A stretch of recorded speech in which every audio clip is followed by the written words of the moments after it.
and I tell them how much money I'm making, they're like, "Oh my gosh, I need to buy a camera too." I'm like, "No, it doesn't work like that. It takes time and energy to learn, just like being a mechanic. Not anybody can fix things. You have to have the will and the desire to try to solve problems." So I create content for others, for myself, let it be photos, videos, podcasts, who knows. But I love it. But my full-time gig is that I'm a forklift mechanic. I work on industrial rolling equipment, that's forklift, industrial trucks, golf carts. If it has wheels and it's inside of a warehouse, I work on them. And it's great. And believe it or not, those two things, they have so many different parallels.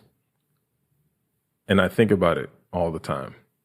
Recently, I was working on a specific truck, actually my truck, and I was changing the sparks plugs. I was removing some bolts, and I ran into an issue where I needed to replace a roll pin, and I needed to hit the roll pin out with a punch. Now, it was a specific size needed for me to hit this roll pin out of this socket, this little hole. And I didn't have it. So I went to my local hardware store, couldn't find it, went on Amazon, and it was delivered quite literally the same day. And I was able to finish the job. And this happens a lot while I'm at work. It happens a lot when I'm working on my truck or my wife's car, replacing the spark plugs or brakes. There's always a specific tool. And as a content creator, I don't like saying that word. It kind of is annoying now. But as a photographer, podcast producer, videographer, there's always times where I actually need a specific tool to work on something. And those tools, people don't really like to think about camera equipment, audio equipment as tools, but quite literally they are. If I'm doing a sit-down interview at a doctor's office, I can't use a 200 millimeter lens. I can't use a crop sensor camera in a low light situation with no lights. I can't record audio in a non-furnished room without getting like some type of audio treatment. There's always going to be situations where you have to acquire the necessary tools. And it's so annoying when I'm talking to people who don't create content, people who don't vlog, or people who don't do anything or aren't really remotely interested in creating content. And I say, hey, I need to get like a new camera angle. Like I want to get a third camera. Don't you have enough? Like I hear that. Like recently I just purchased a new camera, the Sony A7 IV. Really good camera. I initially didn't want to look into it because I was kind of more so shooting more video, and I was kind of comfortable with the cameras that I have now, which is two Sony A7Cs and one Sony A7S II for video. And it was super great, super fun to use. But I don't necessarily like I don't like the A7C for photos. I like them, they're great, but I know that I can quite literally get a better image. That's why I still have my Nikons. And my Nikons are great. I have a Nikon D750 and a Nikon D3200. And those cameras are a workhorse and I love them.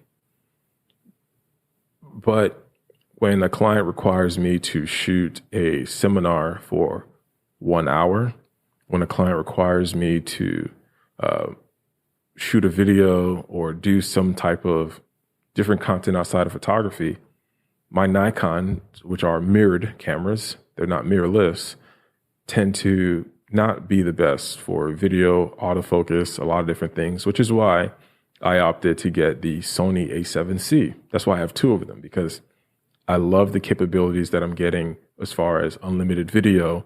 So if I have a job or if I have a job, gig, same thing. I know that I can trust my A7Cs to outperform my Nikon in the way that in that particular job. I was shooting a lot of seminars back in 2018, 2019. And the seminars were freaking killing me. Well, killing me in the sense of like lots of work, lots of time editing, but also killing me in the sense of I don't have the proper tools for this job. And my Nikon D750 with my Nikon D32s weren't really doing it. I had two D3200s and, well, I still do, and one D750. Great camera combo. Nikon family is fan-diddly-tastic. Really good. But my issue that I was running into was the recording time. So I had issues with recording limits. So what I would do was attach a Atomos Ninja Flame on top of my Nikon D750 to have longer record time. That was great, but I still have two other Nikon D3200s whose record limits are 24 minutes. So every time I would have to go in there and hit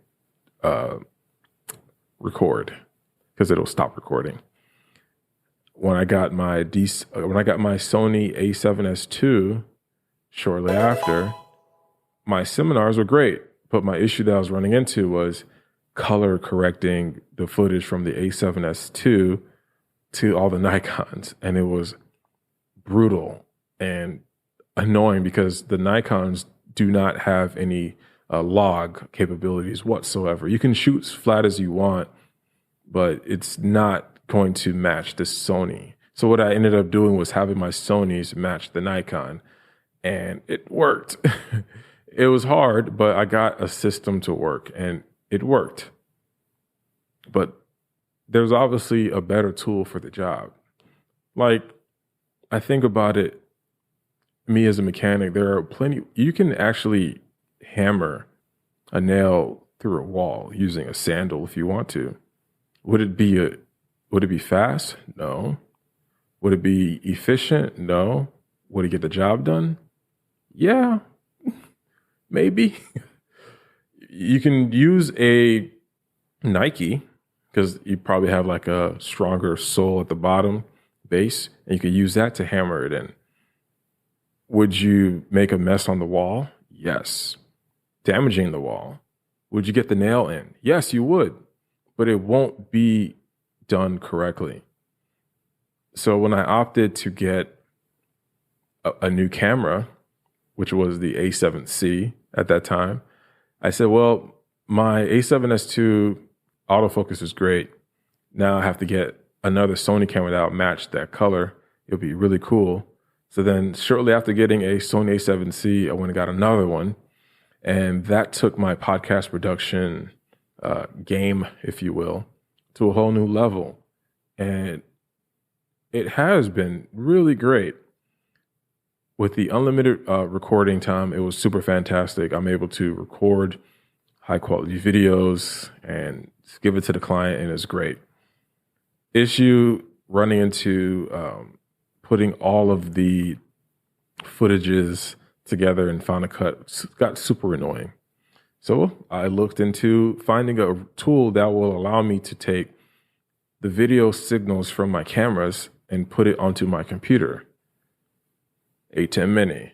A10 Mini allows you to connect 4 HDMI inputs, and it has an out to send that signal to a device like an Atomos Ninja Flame, or you can use the USB out to send it to a computer and live stream it. All right, I'm sending that signal to my computer. I want to live stream it. I want to do something with it. Here comes Ecamm Live. Here comes Riverside.fm. There's so many different tools, software, hardware that will allow you to take your content creation to the next level. And quite literally, it's more like freedom. The thing is, when you have just your camera, just your phone, you can create as much content as you want. But for me, somebody who has just this wild imagination, even in my job as a mechanic, I think about different ways of solving problems. We have hydraulic leaks, especially within my car. I have I'm running into issues with roll pins. I'm running issues with cables. I want to run a power to my trunk so I can like plug stuff in. If I'm shooting a video, I want like video lights. I want to get like an outlet to plug in my truck, but I know how to do that. It's possible. When you have your camera, when you have like a peripheral and you aren't buying tools to do the job and you're just doing like makeshift things and you're just using window light, you're doing all these other things, you're kind of holding yourself back. Yeah, of course, like you're a struggle creative, you're what is it called, like hustling, and you're doing the gutter styled where you just run and gun. I don't know the word for it. I know there's a word for it. But trust me, get the right tools for the job. And if you really like content creating, you know that it's work. It's fun, super fun.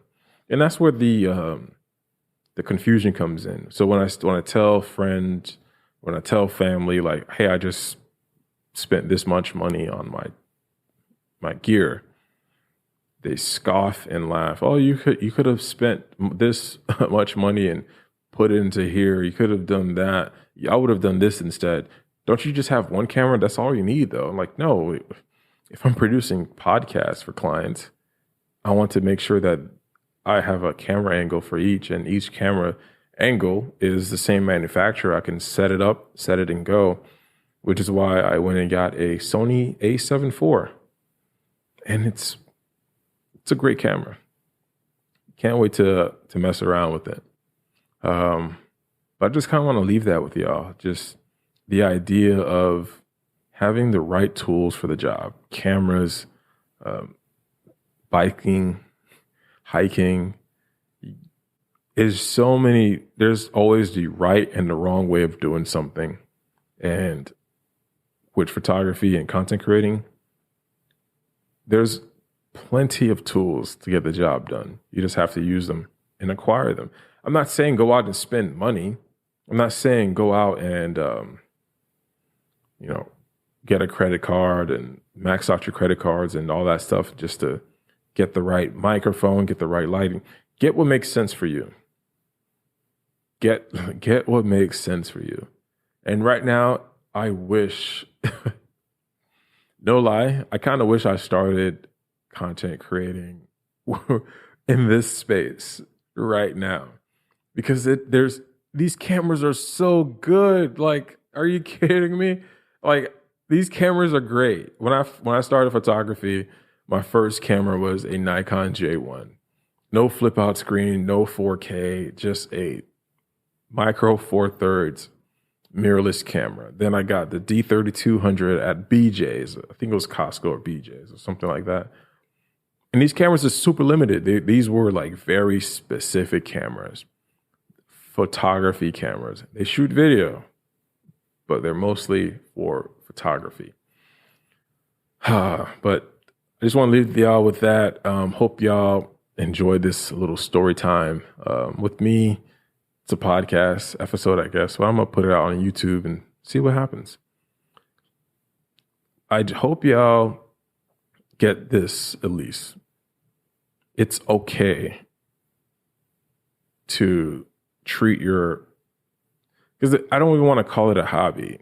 I don't want to call it, because I don't want to call it like a fun thing to do. Because when you throw a hobby in it, there might be some like negative connotations, maybe in my mind. But when I tell people that I create content, there's always this scoff, belittling. Maybe it's just in my head, but I see it a lot in people when I tell them, hey, this is what I want to acquire. They don't really understand it. But then when I tell them how much money I'm making, they're like, oh my gosh, I need to buy a camera too. I'm like, no, it doesn't work like that. It takes time and energy to learn, just like being a mechanic. Not anybody can fix things. You have to have the will and the desire to try to solve problems. And as a content creator, the problems that I run into is, low light, bad audio, bad video composition.